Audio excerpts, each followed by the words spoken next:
কংগ্রেস নেতাকে বোমা মেরে খুনের অভিযোগ ঘিরে তপ্ত মালদার মানিকচক।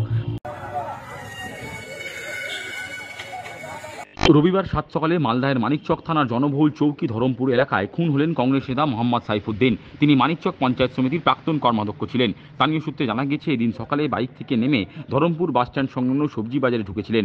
অভিযোগ, পিছন দিক থেকে দুষ্কৃতীরা মুখ ঢাকা অবস্থায় হানা দিয়ে কংগ্রেস নেতার পিঠে পরপর দুটো বোমা ছোড়ে। বোমার আঘাতে ঘটনাস্থলে লুটিয়ে পড়েন ওই কংগ্রেস নেতা। বোমাবাজির পর বাজার পুরো ফাঁকা হয়ে যায়। মানিকচক থানার পুলিশ ঘটনাস্থলে পৌঁছালে পুলিশকে ঘিরে বিক্ষোভ দেখাতে থাকেন ক্ষিপ্ত জনতা। মৃতদেহ আটকে রাখা স্থানীয়রা রাস্তা অবরোধ করে বিক্ষোভ দেখান। দক্ষিণ মালদার প্রাক্তন সাংসদ আবু হাসেম খান চৌধুরী বিক্ষোভে সামিল হন।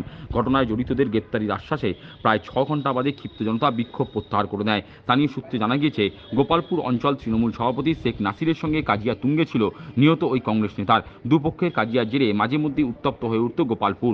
মৃতের পরিবারের অভিযোগ, শেখ নাসিরের দলবল বোমা মেরে সাইফুদ্দিনকে খুন করেছে। একদম পুরো পিঠে মেরেছে। কারা করেছে? নাসিরের ভাই ভাতিজাগুলো সব। ওরা কে? নাসিররা কে? নাসির হচ্ছে আমাদের অঞ্চল প্রেসিডেন্ট তৃণমূল কংগ্রেসের। আচ্ছা, এখানে ওই সন্ত্রাস করাচ্ছে, দেখছেন তো। এর আগে একজন আমার কাকার ছেলেকে মেরে ফেলেছে দিন দুপুরে, আবার আজকে এখানে ধরমপুর স্ট্যান্ডে। আচ্ছা, দেখছেন আপনারা কি করছেন। প্রাক্তন সাংসদ আবু হাসেম খান চৌধুরী বলেন, অবিলম্বে ঘটনায় জড়িতদের গ্রেপ্তার করতে হবে। তাছাড়া গোপালপুর অঞ্চলে শান্তি বজায় রাখতে হবে।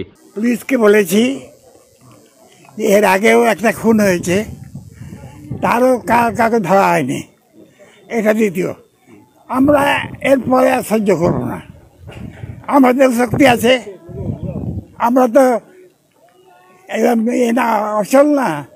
ওনাদেরকে বলা হয়েছে যে অ্যারেস্ট করতে হবে, করতে হবে, করতে হবে।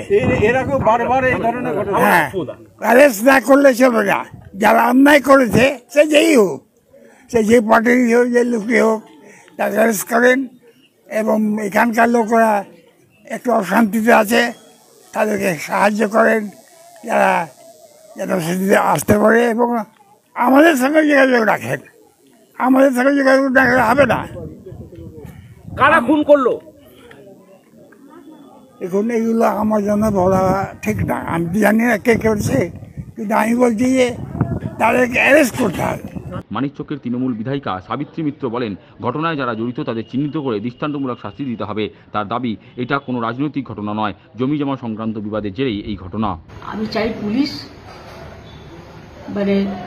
এর প্রতি সঠিকভাবে বিচার করে, যারা অন্যায় করেছে, যারা মার্ডার করে, তাদেরকে বার করে দৃষ্টান্তমূলক শাস্তি। যদি আপনার দলের কেউ হয়? আমার দল বলে কিছু নাই এখানে। কোনোদিনই গোপালপুরের দল নিয়ে কোনো গন্ডগোল ছিল না। এটা ব্যক্তিগত গন্ডগোল, জমি জমার গন্ডগোল। আমি এটা প্রথম দিন থেকে আজ পর্যন্ত বলছি।